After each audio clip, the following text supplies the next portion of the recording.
Dari jauh terlihat baju putih itu masih tergantung di sana. Bedanya mungkin karena malam hari warna putihnya lebih menyala dan lebih panjang. Selamat datang kembali di channel Jernih Hijau dalam konten Dunia Horor. Kali ini kembali saya akan membacakan sebuah cerita kiriman dari seorang teman yang tinggal tidak jauh dari tempat saya tinggal.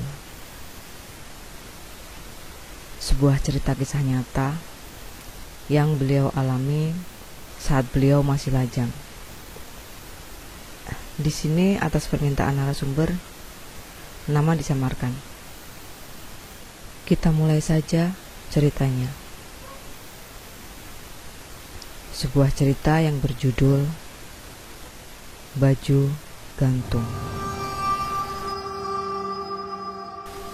Perkenalkan, nama saya Susi. Saya tinggal di Lampung Timur, tepatnya di Kecamatan Labuan Ratu. Saya seorang pedagang pakaian yang biasa berbelanja dagangan sendiri ke Tanjung Karang atau daerah Teluk, tergantung kebutuhan. Biasanya saya mencari barang dagangan dengan menyewa mobil patungan dengan beberapa teman seprofesi. Tapi kadang juga sendiri mengendarai motor. Kisah horor yang akan saya ceritakan ini terjadi saat saya mengendarai motor pulang berbelanja dari Tanjung Karang pada tahun 2013 akhir.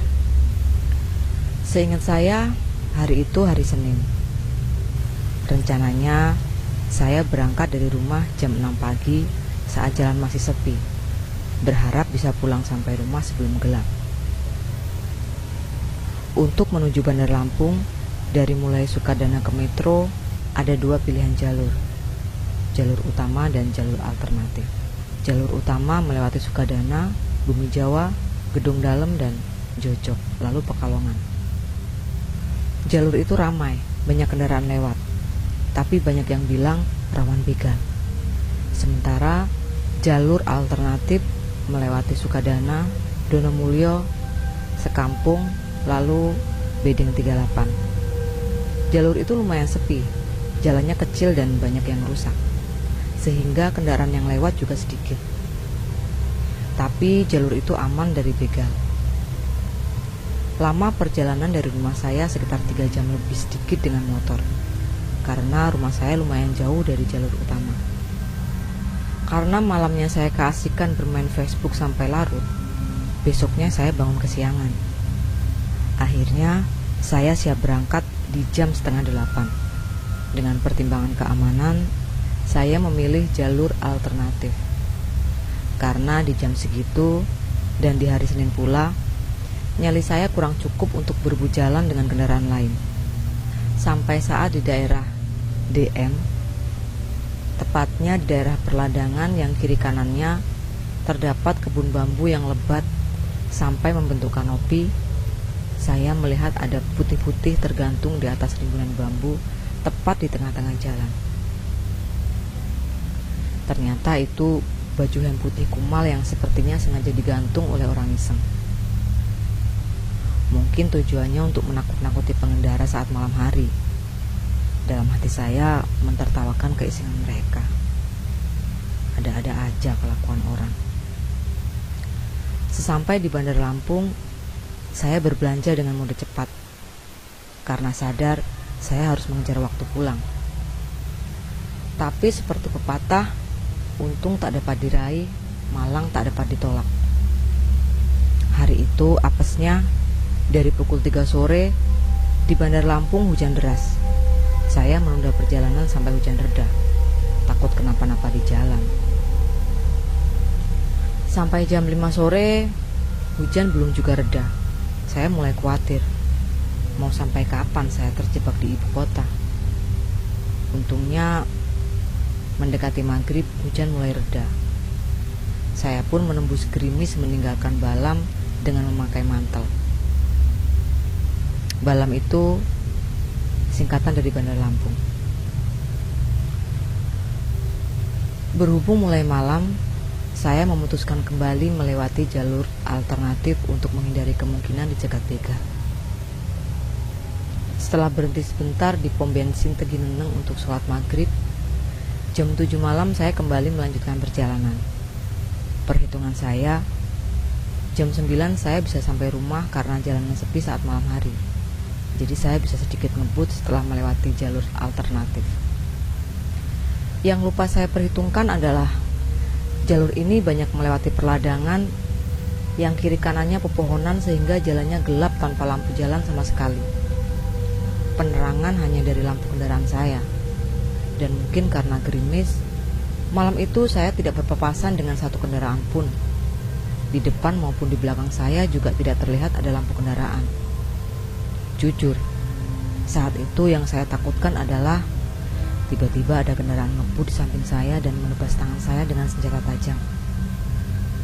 Saya ngeri dengan cerita-cerita begal yang sering terjadi di Lampung Timur. Dan saya merasa menyesal memakai motor matic saya. Seharusnya pagi tadi saya mendengarkan saran adik laki-laki saya untuk bertukar motor dengan motor bobroknya.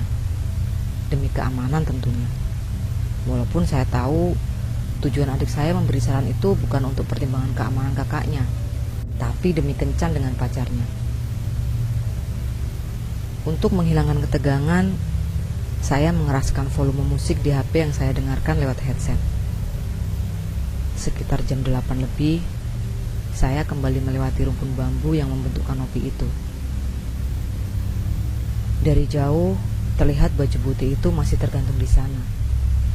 Bedanya mungkin karena malam hari, warna putihnya lebih menyala dan lebih panjang. Mungkin pandangan saya terhalang embun, jadi tidak jelas. Karena sepanjang jalan hujan gerimis, kaca helm saya berembun. Saya coba mengusap kaca helm dengan satu tangan.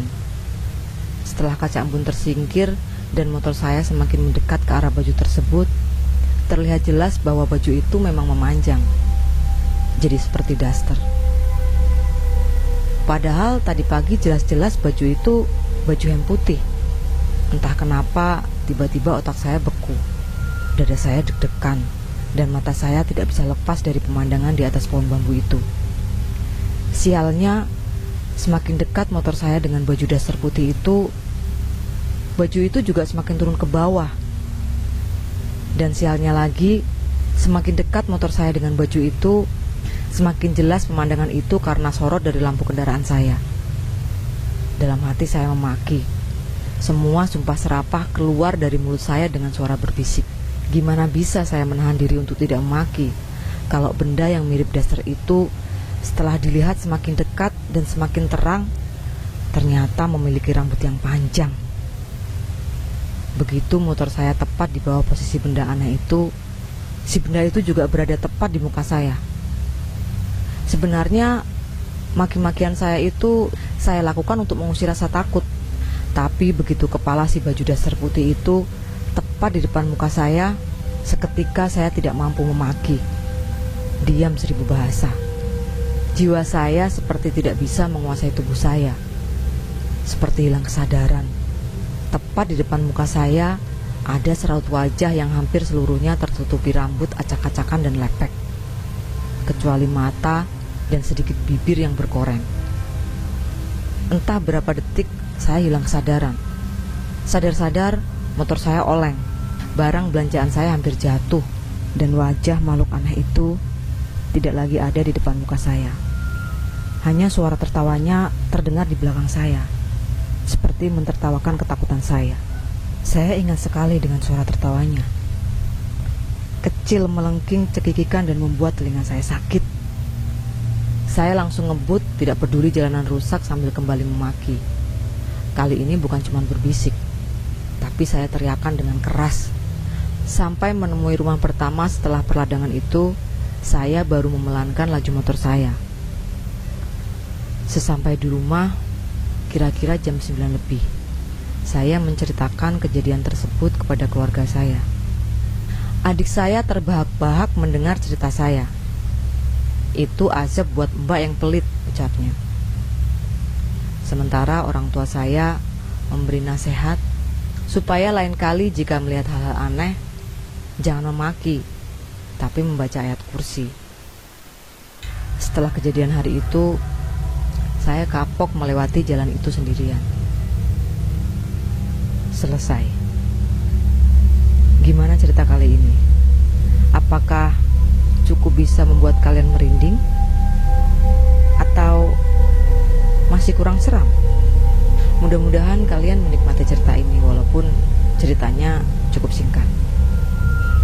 Dan bagi kalian yang memiliki cerita-cerita horor, silahkan berbagi cerita kepada kami. Kami akan dengan senang hati membacakan cerita-cerita dari kalian. Dan terima kasih sudah mendengarkan cerita ini sampai selesai. Jangan lupa, jika kalian suka dengan cerita ini, silahkan klik subscribe, nyalakan lonceng notifikasi, dan silahkan komen di bawah.